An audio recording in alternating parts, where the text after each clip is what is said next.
Le prophète, que la paix soit sur lui, voyagea dans le ciel nocturne jusqu'à atteindre Al-Quds, la cité des prophètes. De là, il s'éleva à travers les 7 cieux. Dans chacun d'eux, un prophète l'accueillit. Bismillahirrahmanirrahim, mes chers frères et sœurs, ce soir nous entrons dans un moment unique dans l'histoire de l'humanité. Un moment où le voile entre les cieux et la terre s'est ouvert. Un moment où le chagrin fut apaisé par la proximité divine. Un moment où le cœur de Muhammad, que la paix soit sur lui, fut emmené au-delà du temps, de l'espace et des limites de ce monde. Avant cette nuit, le prophète, que la paix soit sur lui, avait enduré perte après perte.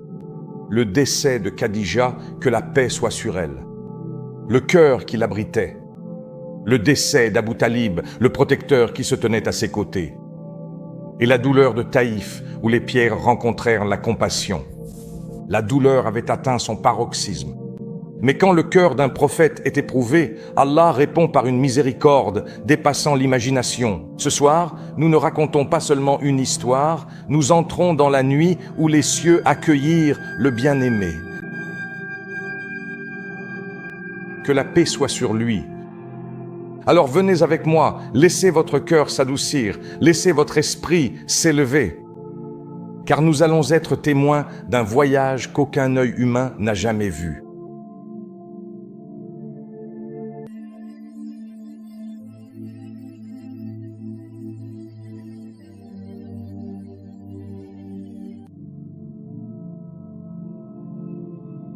L'année fut lourde de pertes.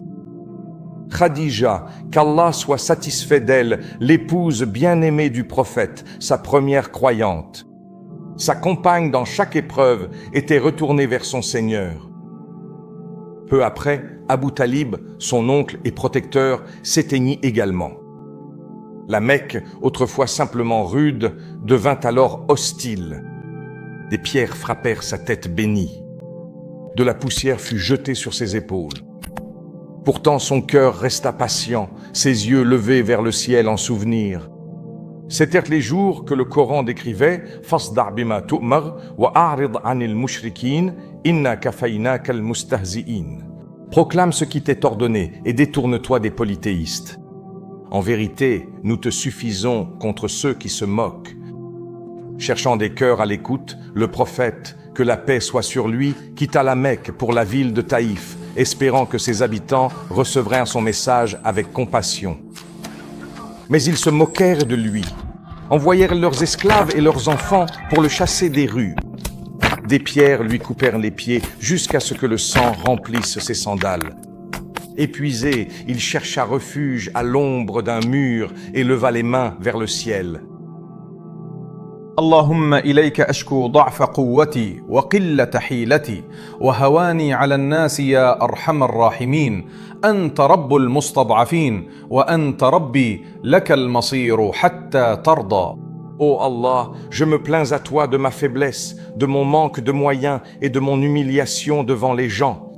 Tu es le plus miséricordieux de ceux qui font miséricorde. Tu es le Seigneur des opprimés. Tu es mon Seigneur. À toi je m'en remets jusqu'à ce que tu sois satisfait. À cet instant, une miséricorde invisible descendit. Un nuage l'ombragea et de lui sortit Djibril, que la paix soit sur lui, appelant « Ô Muhammad ». Allah a entendu ce que ton peuple t'a dit et comment ils t'ont rejeté. Voici l'ange des montagnes, ordonne-lui et il les écrasera.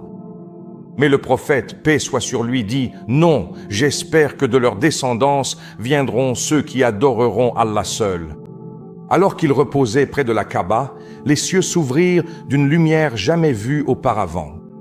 Djibril l'éveilla et dit « Ô Muhammad, lève-toi !»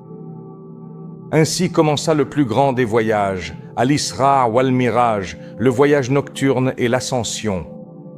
Le Coran en fait mention. سبحان الذي أسرى بعبده ليلا من المسجد الحرام إلى المسجد الأقصى الذي باركنا حوله لنريه من آياتنا إنه هو السميع البصير. Gloire à celui qui fit voyager de nuit son serviteur de la mosquée sacrée à la mosquée la plus lointaine. dont nous avons béni les alentours afin de lui montrer certains de nos signes. En vérité, il est celui qui entend tout, celui qui voit tout. Monté sur Al-Bourak, créature blanche et radieuse, plus rapide que l'éclair, le prophète, paix soit sur lui, traversa le ciel nocturne jusqu'à Al-Quds, la cité des prophètes.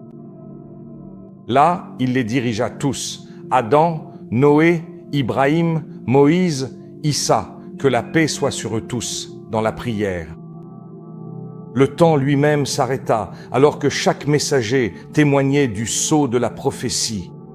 De là, il s'éleva à travers les 7 cieux. Dans chacun d'eux, un prophète l'accueillit. Adam, puis Issa et Yahya, puis Youssouf, Idriss, Haroun et Moïse, et enfin Ibrahim. Que la paix soit sur eux tous. Assis le dos contre Al-Bayt al-Mamour, la maison visitée par 70 000 anges chaque jour pour ne plus jamais revenir. Au-delà d'eux tous se tenait le Sidratul Muntaha, le lotus de la limite extrême qu'aucune création ne peut franchir. Là, la lumière du divin emplit l'horizon et le voile se leva pour le bien-aimé. Que la paix soit sur lui. 50 prières furent prescrites, mais par Moussa, que la paix soit sur lui, réduites à 5. Pourtant, chacune porte la récompense de 50. C'était le don de la miséricorde, un pacte entre Allah et ses serviteurs, qui demeurerait jusqu'à la fin des temps.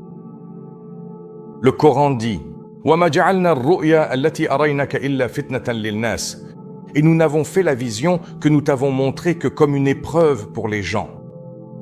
Au matin, le prophète, que la paix soit sur lui, raconta son voyage aux gens.